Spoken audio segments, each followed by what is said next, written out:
మన రక్షకుడైన యేసుక్రీస్తు నామములో అందరికీ వందనాలండి. ఈరోజు దేవుని మాటలు కొరింథీయులకు రాసిన 2వ పత్రిక 1వ అధ్యాయము 5వ వచనము.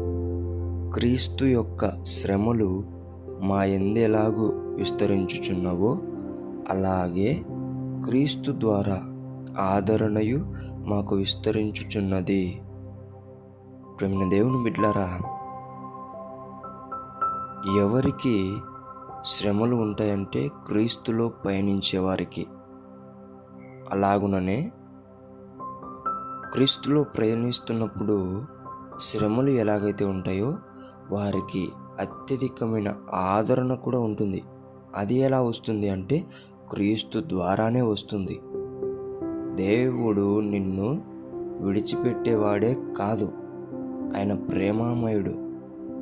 శ్రమలు వస్తూ ఉంటాయి, శ్రమలలోనే దేవుడు నీకు ఆదరణ కూడా ఇస్తూ ఉంటాడు. అలా విడిచిపెట్టి ఉండడు, ఆయన ఉండలేడు కూడా. ఎందుకంటే నిన్ను ఎల్లప్పుడూ కంటి రెప్పలా చూసుకుంటూ ఉంటాడు. కష్టాలు అనేది మనల్ని ఇంకా పై స్థాయికి తీసుకుపోవడానికి వస్తూ ఉంటాయి, ఇంకా అధిక మహిమలోకి తీసుకెళ్ళడానికి వస్తూ ఉంటాయి. దేవుని బిడ్డలారా, నీకు శ్రమలు విస్తరిస్తూ ఉంటున్నాయేమో, నువ్వేం భయపడవద్దు. క్రీస్తు నుంచి వచ్చే ఆదరణను నీవు అనుభవించు. దేవుడే నిన్ను ఆ శ్రమలను నుండి తప్పించేవాడై ఉంటున్నాడు, నిన్ను గెలిపించేవాడై ఉంటున్నాడు.